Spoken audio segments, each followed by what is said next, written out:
자인 모세는 그 땅에 들어가지 못했다는 거예요. 여러분 얼마나 억울해요. 억울하잖아요. 예. 아니 그러면 죽고 나서 좀 자기를 좀 영화롭게 영예롭게 좀 해줄 수도 있잖아요, 하나님이. 여러분 모세가 누굽니까? 얼마나 많은 일을 했습니까?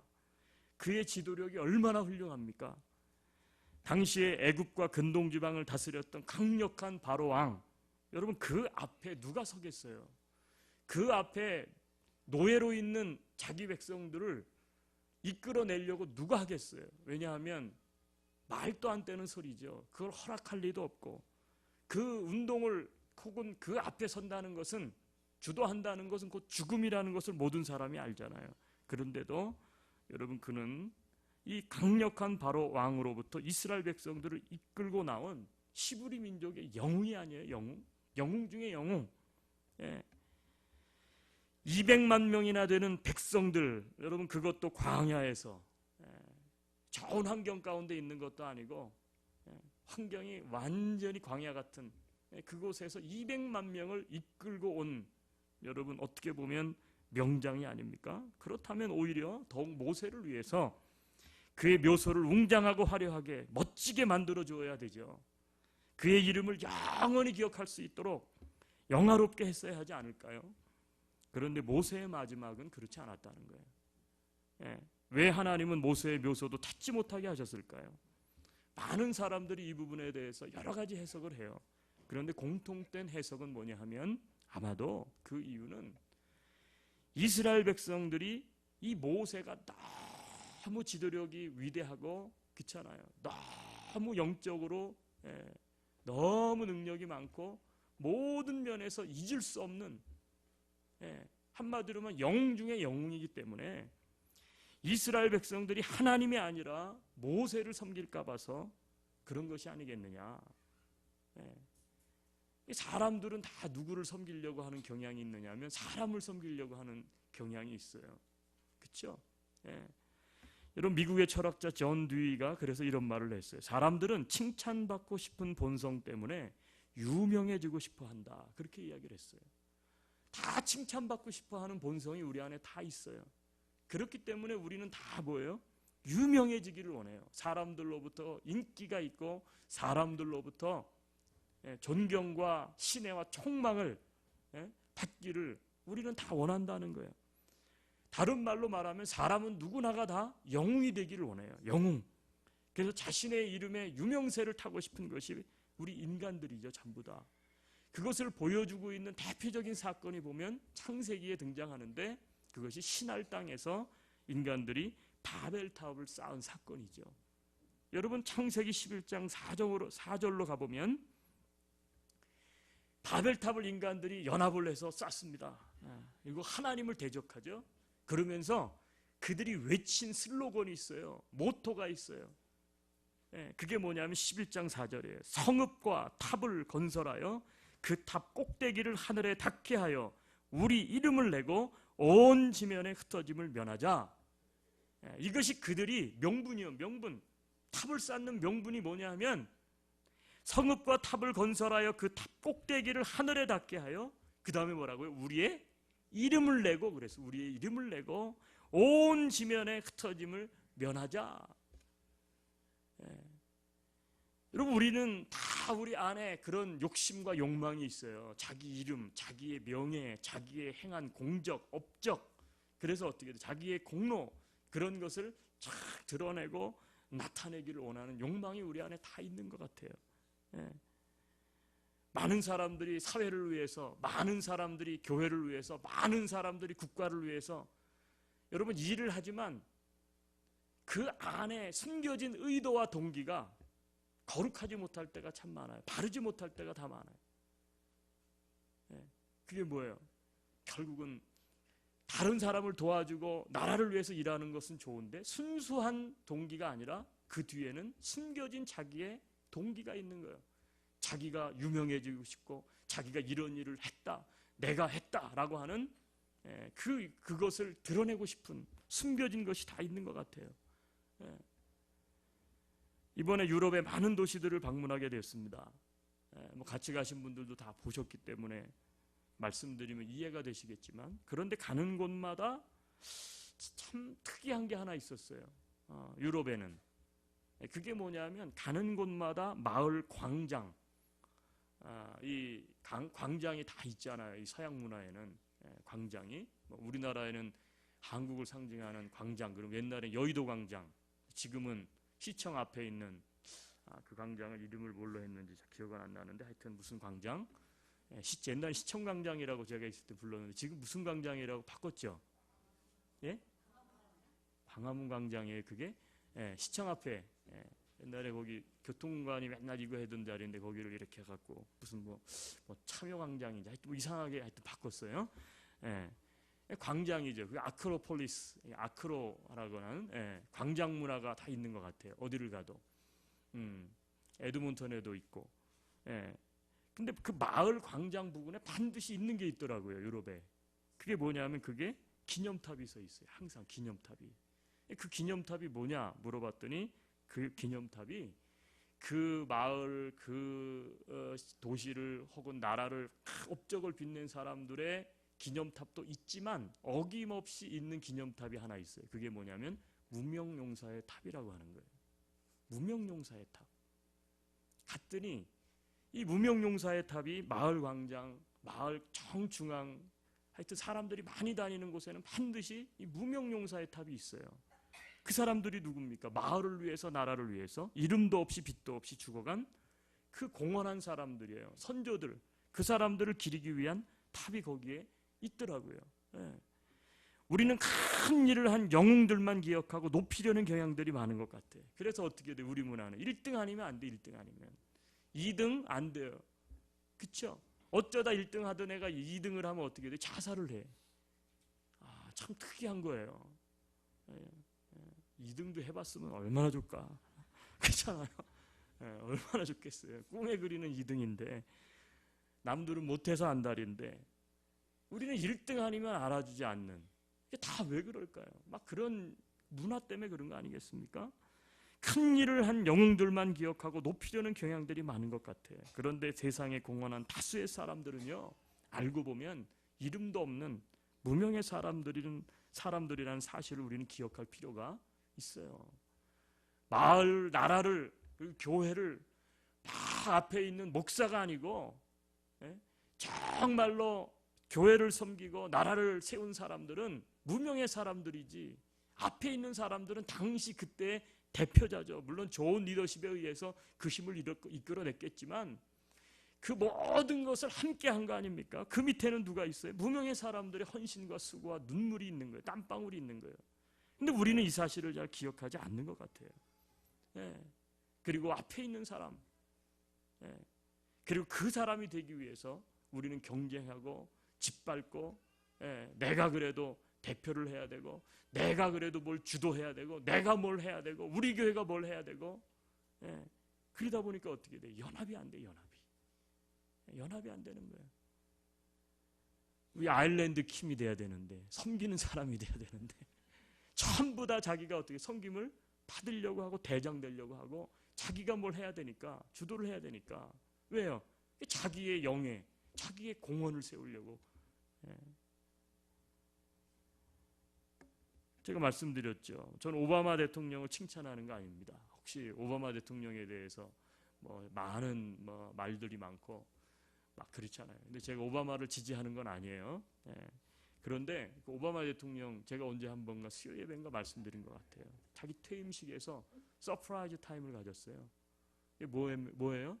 자기가 마지막 이제 대통령으로서 공식적인 마지막 행사는 이제 고별사하고 이제 그 퇴임하고 끝나는 그 마지막 자리였는데 그때 서프라이즈를 했어요. 그게 뭐냐면 지금까지 내가 이렇게 될 수 있었던 거, 나를 했던 거 많은 건 국민이다. 물론 다 그렇죠. 그러면서 그럼에도 불구하고 내가 실수하고 내가 잘못된 판단을 하고 그리고 내가 내 욕심에 의해서 내가 뭔가 슈퍼맨이 되려고 하는 어떤 일들을 추진하려고 했을 때마다 너 그거 아닌데요? 다른 어드바이스를 해줘서 우리나라를 잘 이끌게 해준 보이지 않는 영웅이 한 사람이 있는데 내가 오늘 그 영웅을 소개하고 싶다. 그러면서 그가 서프라이즈를 했는데 자기를 섬겼던 부통령이에요. 부통령. 부통령이 그 얘기를 듣고 나서 그 자리에서 막 울더라고요. 제가 보니까 막 울어. 백인이신데 막 우는 거예요. 여러분, 우리는 대통령만 기억하지 부통령은 기억하는 사람은 거의 없어요. 여러분, 그러나 대통령이 일하는 것 같아 보이지만 그 밑에 있는 수많은 무명의 사람들이 어떻게 합니까? 그를 보좌해서 일을 해 나가는 거죠. 여러분, 제가 그 중에 소개하고 싶은 분이 한 분 있어요. 바로 그분은 스위스 종교개혁가 중에 한 사람인 우리 존 캘빈이라고 우리 영어로 알고 있고, 프랑스 이름으로는 장 깔뱅이라고 하는, 여러분, 오늘날 개신교의 태동에 지대한 공헌을 한 사람이 누구냐? 이 칼빈이에요. 특별히 이 장로교는 칼빈의 사상에 지대한 영향을 받았습니다. 우리는 종교개혁가 그러면 마틴 루터밖에 몰라. 그렇죠? 마틴 루터가 종교개혁을 했고, 근데 모르겠어요. 마틴 루터가 물론 좋은 일을 많이 했어요. 또 존 칼빈은 동시대 사람이지만 좀 늦게 태어났기 때문에 후배이기도 했지만, 그런데 우리가 신학자들이나 모든 사람들이 평가할 때 사실은 마틴 루터보다는 존 캘빈을 더 많이 사람들이 따르는 것 같아요. 이것도 아셔야 돼요. 독일 사람들은 아주 이성적이고 합리적이고 똑똑한 사람들이에요. 그리고 힘이 있고 잘 살아요. 그렇기 때문에 독일에 대해서 독일의 마틴 루터를 왜냐하면 자기의 국교가 루터교니까, 루터를 따랐으니까. 그래서 루터에 대한 것들을 연구를 많이 하고 막 화려하게 드러내요. 저도 이번에 가서 조금 실망이 그거예요. 이게 아닌데 마틴 루터만 왜 이렇게 이게 부각이 되지, 종교개혁에? 근데 그 독일이라고 하는 나라가 그렇게 만들어 놨죠, 자기가. 근데 우리가 종합적으로 종교개혁을 평가할 때 사실은 마틴 루터 그러면 위대한 일을 하셨지만, 그 마틴 루터는 사실 개인 구원에 강조점을 많이 두었고 관심이 많았어요. 칼빈은 개인 구원을 넘어서 사회 구원까지 폭넓게 개혁을 주창을 했죠. 그렇기 때문에 사실은 존 칼빈의 개혁 정신이 오늘날 현대 우리들에게는 더 많은 것이 있어요. 더 필요하고 알아야 될 것이. 그 넓은 개혁 정신에 감동을 받았던 제자 중에 한 사람이 누구냐면 바로 스코틀랜드의 개혁 장로교를 창시한 존 낙스라는 사람이에요. 존 낙스, 여러분, 우리는 PCC인데 캐나다 장로교단은 존 낙스의 이 리폼드 처치의 티올로지를 바탕으로 해서 캐나다 장로교단은 세워져 있어요. 이 존 낙스가 칼빈에게 가가지고 어떻게 됐습니까?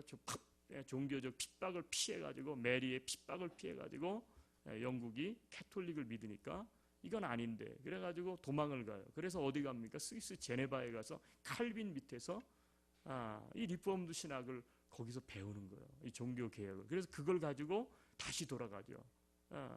다시 돌아가서 영국에서 우리가 알고 있는 것처럼 이제 종교개혁 운동을 일으킵니다. 그 전통을 우리는 받아가지고 살아가고 있어요.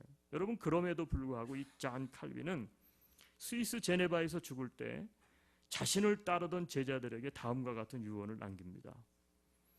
제가 그 있는 그 아티클을 그대로 읽어볼게요. 1558년에 걸린 4일 주기열병으로 말미암아 건강이 점차 악화되어 갔다. 그런 중에도 강한 의지력으로 열심히 일했고 자신을 인내의 극한점으로 몰고 갔다. 1564년에는 거의 돌이킬 수 없을 정도로 몸이 쇠약해졌으며 5월 2일에는 파렐에게 마지막 편지를 써서 보냈다. 파렐은 우리 칼빈과 함께 친구적 종교개혁을 제네바에서 했던 사람입니다. 그는 마지막 거친 숨을 몰아쉬면서 존 칼빈이 마지막 남긴 유언이 있어요.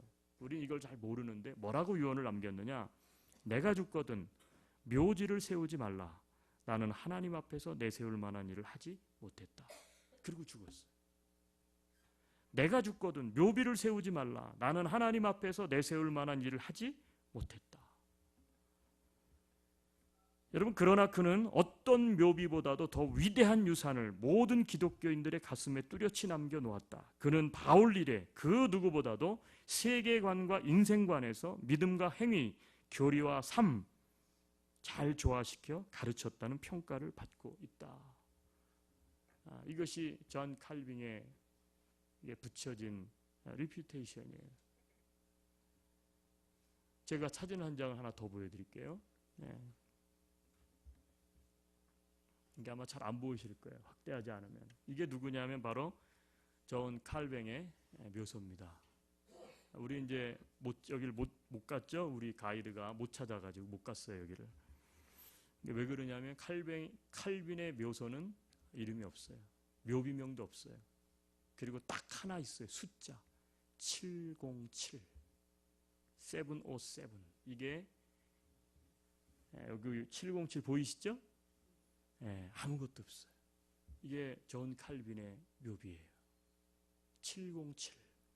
그냥 여러 사람들 무덤 속에 707이라고 하는 숫자 외에는 아무것도 없어. 왜 그럴까요? 내가 죽거든 묘비를 세우지 마라. 나는 하나님 앞에서 내세울 만한 일을 하지 못했다. 그 제자들이 그 유언을 그대로 받아들여서 존 칼빈에 대한 그 어떤 것도 남기지를 않았어요. 남기지 않았어요. 칼뱅의 묘소 707. 여러분, 그런데 이름도 없어요. 저기 단지 번호만 있어서 이게 누구의 무덤인지 알 수 없어요. 그러나 그는 죽어서도 더 많은 것을 남기고 있지 않습니까? 여러분, 그런데 우리는 어떻습니까? 우리는 무엇을 너무 과시하며 드러내며 살고 있지는 않습니까? 종교개혁 500주년. 요즘 한국의 교회는 지금 한 큰 대형 교회 세습 문제 때문에 다시 한번 기독교가 사회적으로 구설수가 되고 있어요. JTBC 뉴스에도 나올 정도로. 전 정말 이해가 안 돼요. 더구나 왜 하필이면 종교개혁 500주년에 도대체 무슨 생각을 하고 그런 일들을 하는 건지 이해가 되지 않아요. 여러분, 요즘 세상의 세습 있을 수 없는 일이죠. 여러분, 그런데 세습이 나쁜 것은 아니에요. 우리가 오해를 하시면 안 돼요. 이런 세습은 정말 우리가 박수를 쳐야 돼요. 어떤 세습이냐면 제가 예를 하나 드릴게요. 제 친구 목사가 있어요. 학교 다닐 때 굉장히 공부도 잘했고요. 아주 정말 저 친구는 목회를 정말 잘하겠다. 아주 유망한, 아주 똑똑해요. 그리고 외국 유학까지 갔다 왔어요. 그래서 우리는 생각했어요. 최소 대학교 교수 아니면 큰 교회에 아마 후임으로 갈 것이다. 이렇게 생각을 했는데 이 친구가 어느 날 폭탄 발언을 했어요. 이게 뭐냐면 경상도 산골 시골 마을에 노인들밖에 없는 정말 한 50가구밖에 안 되는 조그만 마을인데 거기에 담임 목사로 자청해서 간 거예요. 자기가. 근데 그 목회자가 누구냐면 자기 아버지예요. 평생을 자기 아버지는 애들한테도 학비 한 번 보태주지 못했고 집에 어머니한테 사모님한테 생활비도 주지를 못했어요. 왜? 교회가 성도가 있어야지 동네에 없으니까. 근데 그 아버지는 평생을 가난하게 살았어요. 내가 여기를 떠나면 누가 여기를 오겠나, 이 오지를. 여러분, 거기로 누가 들어가겠어요? 네? 거기에 젊은 목회자가 들어가면 자녀 교육은 어떻게 시키며 생활은 어떻게 하며. 그런데 그 십자가의 짐을 지고 거기 들어가더라고요. 여러분, 그런 사람이 있어요. 여러분, 그 세습을 욕할 수 있겠어요? 대단한 거지. 여러분, 선교사님이 선교 현장에서 목이 잘리고 순교가 일어나는 현장에서 평생 모슬렘권의 사역을 했는데 누구 하나 알아주지도 않고 후임자를 구해도 오지를 않아요. 테러당하고 죽을까 봐. 근데 그 아들이 미국에서 유학을 하고 돌아와가지고 아버지, 제가 아버지 뒤 이어서 이곳에서 순교하겠습니다. 여러분, 오해하시면 안 돼요. 한국에 있는 기독교나 교회가 전부 다 썩었다. 절대 그렇지 않아요. 여러분, 지금도 그곳에 가서 그렇게 이름도 없이 빚도 없이 선신하고 사는 사람들이 있기 때문에 그럼에도 불구하고 하나님의 말씀이 이 땅 가운데 하나님 나라가 진행되고 있는 줄로 믿습니다. 여러분, 그런 사람들이 있는가 하면 아니 그 큰 대형 교회를 세습을 하는데, 예? 여러분, 모세의 죽음과 우리가 살고 있는 이 시대상은 왜 이렇게 다른지, 예? 왜 그렇게 이름, 자기의 공헌, 자기의 공적, 예? 이 기독교가 지금 어디로 가고 있는지, 왜 그렇게 자기의 이름에 목을 메고 살고 있는지, 예? 그 교회 이름이 뭐 그렇게 중요하다고? 지금 방금 떠오른 이 생각은 그 이름이 중요하네. 그 교회는 이름이, 예, 이름이 진짜 중요하네요. 이름이 그래서 그런가 보다. 예. 이름이 진짜 그러네요. 지금 생각해 보니까. 여러분, 그 이름이 뭐가 중요해요? 목사가 누구였는지 그게 뭐가 중요해요? 예? 예. 하면 얼마나 했어요? 다른 사람이 와갖고 하면 그거 이어가지 못한다. 여러분, 도대체 예수님을 믿고 있는 거예요? 예수님의 능력을? 어쩌다가 지금 우리 기독교가 이렇게 타락을 해가고 있는지 모르겠어요. 성도들은 어떻습니까? 이름 좀 알아달라고, 그렇죠? 예. 저는 경험이 많지는 않지만, 예, 제가 첫 이제 부목사로 간 교회에 갔더니 분위기가 차요. 부목사님 똑바로 해야 된다는 거예요, 교회에. 그래서 내가 왜 그렇습니까? 그랬더니 전 부목사가 아주 굉장히 고생을 했대요. 왜 그러냐 그랬더니 교회 장로님 이름을 주보에다가 잘못 실어가지고 그 장로님이 그 부목사를 계단에서 밀어서 그 계단에서 굴러 떨어지기까지 그런 일이 있었다면서 저보고 하여튼 주보 만들 때 진짜 정신을 차리라고. 계단에서 굴러 떨어진 그분이 지금 신학교 교수님이 돼 계세요. 아주 인격도 좋으시고, 근광영 교수님이라고, 참 선하신 분인데, 그 교회에 제가 있으면서 얼마나 긴장을 많이 했는지 몰라요. 그 이름이 그게 뭐라고. 귀찮아요. 여러분, 우리는 과연 우리의 삶은 무엇을 위해 살아가고 있는가? 우리는 무엇을 남길 것인가? 고민하고 또 고민해 보아야 될 거 아닙니까?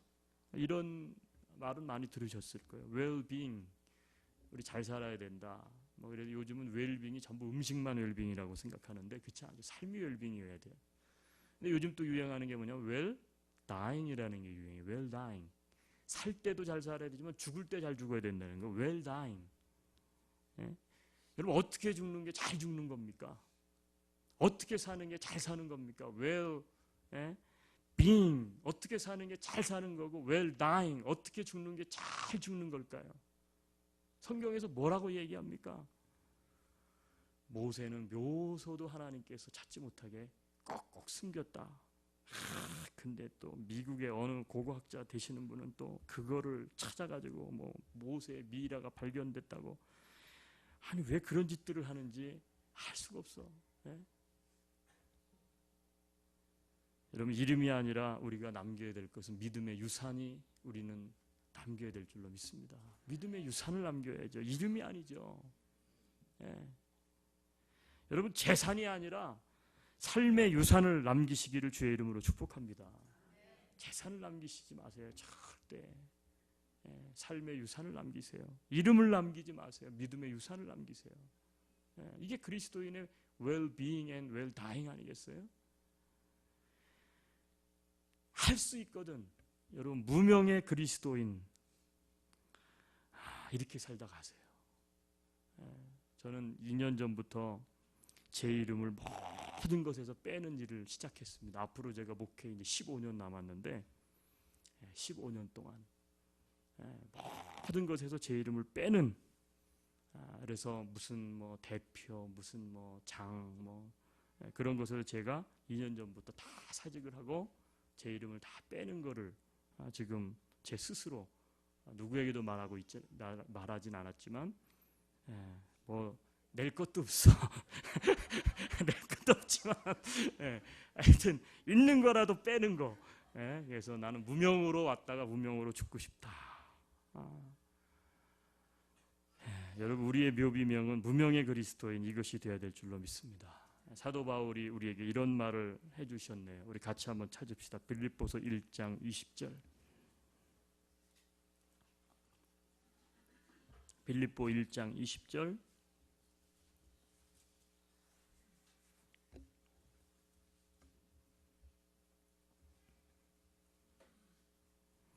같이 한번 읽겠습니다. 1장 20절입니다.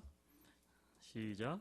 나의 간절한 기대와 소망을 따라 아무 일에든지 부끄러워하지 아니하고 지금도 전과 같이 온전히 담대하여 살든지 죽든지 내 몸에서 그리스도가 존귀하게 되게 하려 하나니. 살든지 죽든지 내 이름이 아니고 내 공적이 아니고 내 몸에서 그리스도가 존귀하게 되게 하려 하나니. 이게 사도 바울의 삶의 목표, 사역의 목표였어요. 살든지 죽든지 내 몸에서 그리스도가 존귀하게 되려 한다. 우리 모두 고민할 수 있는 저와 여러분 될 수 있기를 주님의 이름으로 권면합니다. 잠깐 기도하겠습니다.